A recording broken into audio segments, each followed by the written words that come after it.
Good morning students. Lesson number 1 units and measurement के ये part number 6 में आज हम देखने वाले हैं यूजेस ऑफ डायमेंशनल एनालिसिस को। लास्ट पार्ट में हमने दो यूजेस को देखा था। जैसे फर्स्ट यूज़ था to check the correctness of physical equations and second use था to establish the relationship between related physical quantities. ये दोनों भी यूजेस हमने लास्ट लेक्चर्स में देखे हैं। ओके तो आज हम देखने वाले हैं third use to find the conversion factor between the units of same physical quantity in different system of units.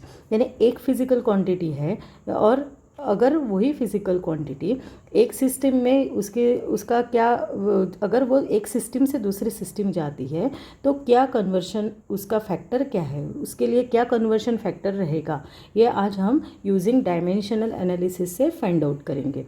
Okay तो चलो स्टार्ट करते हैं। यहाँ पे अब मैं आपको डायरेक्टली बताती हूँ क्वेश्चन कैसा आएगा। तो ऐसा क्वेश्चन आ सकता है उसके ऊपर, जैसे मैं डायरेक्टली यहाँ पे क्वेश्चन लिखती हूँ कि कन्वर्शन फैक्टर यानी क्या। पहले तो मैं आपको थोड़ा सा बताती हूँ क्या है। तो जैसे आपको मालूम है कि लेंथ का यूनिट है, unit of length is metre. ठीक है, तो हमको मालूम है 1 metre is equal to 100 centimetre. Okay तो metre is the unit SI unit of length and centimetre is the CGS unit of length. When we convert this metre into the centimetre then the conversion factor is, अब यहाँ पे 100 यानी क्या है 10⁻²। ठीक है, तो this is the conversion factor when this length is transfer और कन्वर्टेड फ्रॉम वन सिस्टम यानी SI सिस्टम से CGS सिस्टम में जा रही है। ये लेंथ जो क्वांटिटी है वो, तो कन्वर्शन फैक्टर क्या है उसका 10⁻²। तो ऐसे ही हमको अलग अलग क्वांटिटीज़ का कन्वर्शन फैक्टर देखना है। तो यहाँ पे आपके बुक में एग्जांपल है, जैसे आपके बुक में एग्जांपल है जो conversion factor between the joule and अर्ग। तो SI unit of work is joule and CGS unit of work is अर्ग। ठीक है, तो उसका कन्वर्शन फैक्टर हम निकालेंगे, आपकी बुक में ही दिया है। तो आपको क्वेश्चन कैसे आ सकता है कन्वर्शन फैक्टर के लिए, देखो क्वेश्चन कैसे आ सकता है। शो दैट 1 जूल, ठीक है, 1 जूल इज इक्वल टू 10⁻7 अर्ग। ये आपको शो करना है यूजिंग, यहाँ पे सामने आएगा यूजिंग डायमेंशनल एनालिसिस।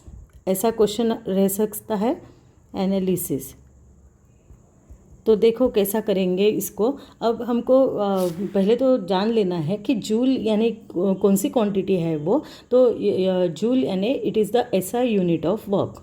ठीक है, जूल है, देखो मैं यहाँ पे लिख लेती हूँ आपको समझने के लिए। आपको ये लिखने की आवश्यकता नहीं है, पर जैसे मैं आपको समझ में आना चाहिए इसलिए लिख रही हूँ। Joule is the SI unit of work. ठीक है, वर्क का यूनिट है जूल। एंड अर्ग जो है, erg is the CGS unit of work. ठीक है, यानी हमको वर्क ये quantity when it converted from SI to CGS then we have to find the conversion factor. यहाँ पे ऊपर आपको दिखाई दे रहा है क्या है कन्वर्शन फैक्टर, 10⁻7 है। ठीक है, यानी 1 जूल इज इक्वल टू 10⁻7 अर्ग आएगा। तो ये हमको शो करना है। तो अभी तो हम सपोज करेंगे या लेट करेंगे, let 1 joule is equal to X erg. Okay हमको मालूम नहीं है कि 10⁻7 है करके, तो हम इसको x मान लेते हैं। तो अब वर्क का फॉर्मूला क्या है, तो डायमेंशंस में यहाँ पे लिखती हूँ। डायमेंशन अब हमको मालूम है जूल यानी किसका यूनिट है, वर्क का है। तो डायमेंशंस ऑफ वर्क इज़, क्या है वर्क के dimension, it is equal to L2 M1 T⁻⁻2 है। ठीक है, तो सो वी राइट 1 जूल यानी यहाँ पे भी आपको डायमेंशंस वर्क के ही लिखने पड़ेंगे। सिर्फ हम क्या करते हैं, ये SI यूनिट है, ये साइड में आपको 1 जूल यानी SI यूनिट है यहाँ पे, और ये साइड है आपको है CGS यूनिट। तो SI यूनिट के प्रीफिक्स हम देंगे, प्रीफिक्स को देंगे 1 और CGS को हम देंगे 2।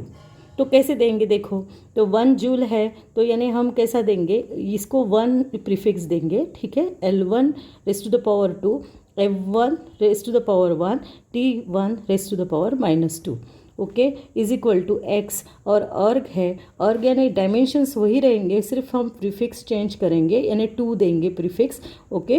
Race to the power 2 m2 raise to the power 1 t2 raise to the power -2। कोई भी क्वांटिटी रही, वो SI में रहो या CGS में रहो, उसके डायमेंशंस वही रहते हैं, ठीक है। तो x की वैल्यू क्या आएगी, therefore x is equal to, we get क्या आएगा, देखो x is equal to L1 raise to the power 2 m1 raise to the power 1 t1 raise to the power -2 divided by L2 raise to the power 2 और m2 raise to the power 1 t2 raise to the power -2। ये हो गया।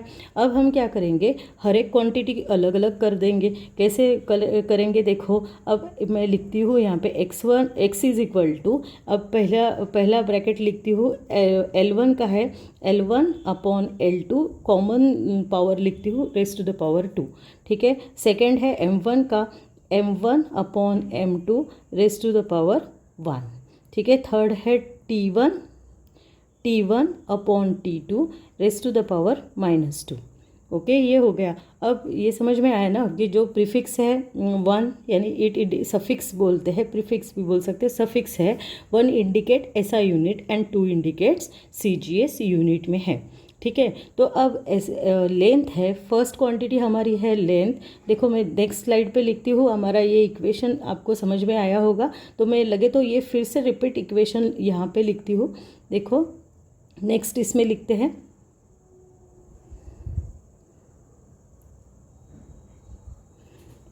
वही equation मैं repeatedly लिखती हूँ क्योंकि आपको दिखाई देगा फिर।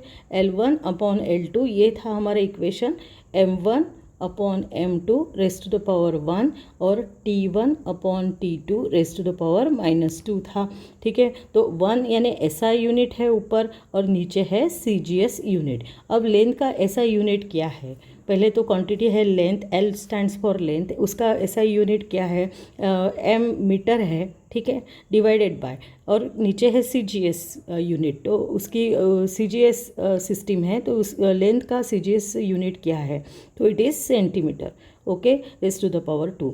वैसे अब मास है तो ऊपर SI है, SI unit of mass is kilogram, और CGS यूनिट ऑफ m2 यानी CGS यूनिट ऑफ मास लिखना है हमको, इट इज़ ग्राम, ठीक है। CGS यूनिट क्या है, ग्राम है, ओके।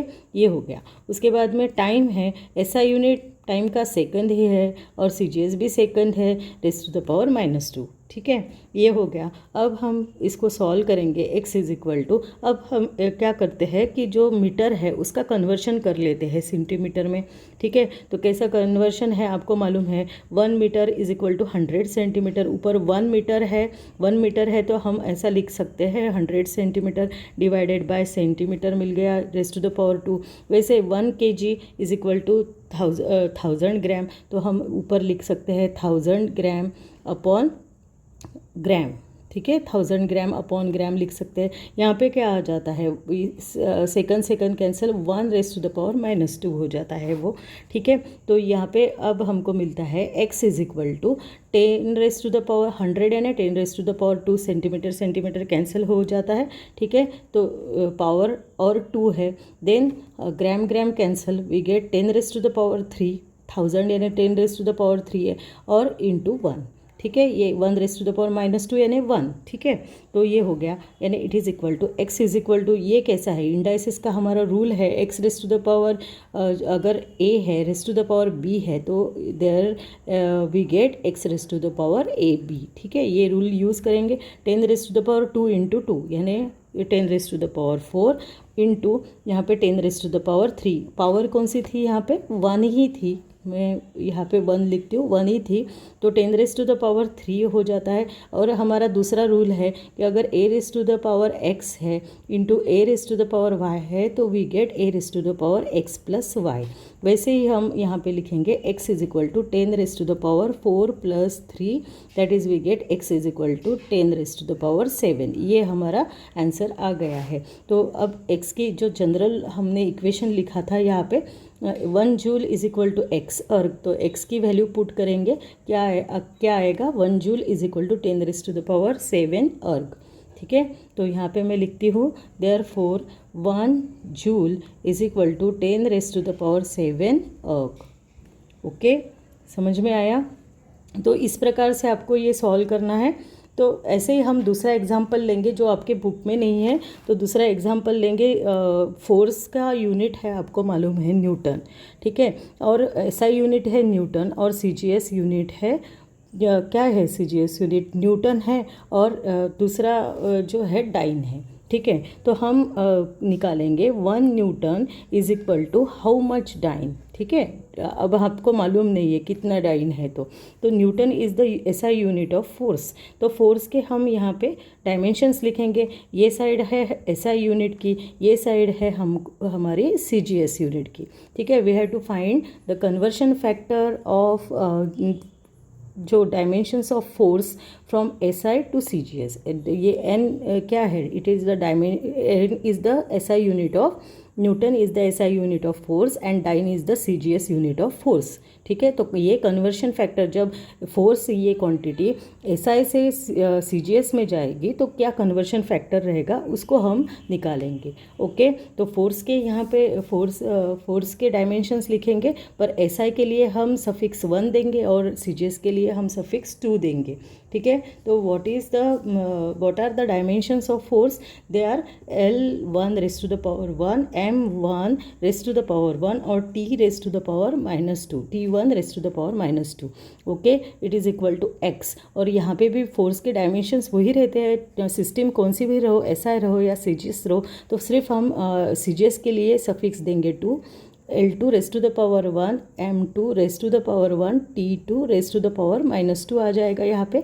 तो x की वैल्यू क्या हो जाएगी? x is equal to we get L1 raise to the power 1, M1 raise to the power 1, T1 raise to the power -2 divided by L2 raise to the power 1, M2 raise to the power 1, T2 raise to the power -2 आ जाएगा, ठीक है। हम क्या करते हैं, फिर इसको सेपरेट कर लेते हैं, L1 divided by L2 raise to the power 1। ये मेथड आप याद रखिएगा, यानी आपको कौन सा भी कन्वर्शन फैक्टर आ जाएगा फिर, ठीक है।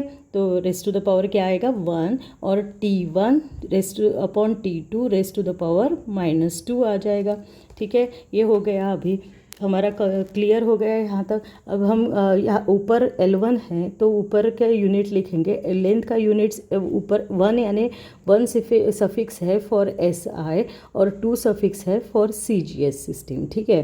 तो लेंथ का SI यूनिट लिखेंगे ऊपर मीटर और CGS नीचे लिखेंगे सेंटीमीटर, ठीक है। रेज़ टू द पावर है 1। वैसे ही मास है सेकेंड क्वांटिटी, ऊपर CGS है kg और नीचे ऊपर SI है kg और नीचे CGS आएगा ग्राम, ठीक है। टाइम का आएगा second upon second raise to the power -2, ठीक है। तो ये हो गया। अब हम कन्वर्शन करेंगे। हमको मालूम है मीटर का अगर हमको सेंटीमीटर करना है तो ऊपर क्या आएगा 100 सेंटीमीटर अपॉन सेंटीमीटर, ठीक है, रेज़ टू द पावर 1। वैसे ही 1000 kg kilogram to gram convert करना है, 1 kilogram is equal to 1000 gram, ठीक है। ऐसा आएगा 1000 ग्राम चाहिए, यहाँ पे 1000 ग्राम लिखा है मैंने, ये 1000 gram divided by gram, okay. ये हो गया, रेज़ टू द पावर 1 है। और टाइम का क्या आएगा, सेकंड, यदि टाइम है तो ये क्या बन गया, वो सेकंड, दोनों में ही सेकंड ही रहता है, तो इट इज़ ये आएगा 1 रेज़ टू द पावर -2, ठीक है। तो यहाँ पे सेंटीमीटर कैंसिल, ग्राम कैंसिल हो जाता है, तो वी गेट क्या आता है 100 रेज़ टू द पावर 1 और 1000 raise to the power 1 into 1, ठीक है। 100 यानी 10 रेज़ टू द पावर 2 है, मल्टीप्लाइड बाय 1000 यानी 10 रेज़ टू द पावर 3 है, यानी we get 10 raise to the power 2 + 3 that is it is equal to 10 raise to the power 5, ठीक है। यानी कन्वर्शन फैक्टर x की वैल्यू हमको क्या मिल गई है 10 रेज़ टू द पावर 5। फिर हमारा ओरिजिनल इक्वेशन क्या है, 1 newton is equal to x time. तो we get 1 newton is equal to x के जगह हम लिख सकते हैं 10 raise to the power 5 dyne. That is we say that when the force quantity is converted from SI system to CGS system, then what is conversion factor? It is 10 raised to the power 5, ठीक है, समझ में आया। इस प्रकार से आपको show that करके आएगा। क्वेश्चन कैसा आएगा इसके ऊपर देखो, क्वेश्चन आ सकता है कि शो दैट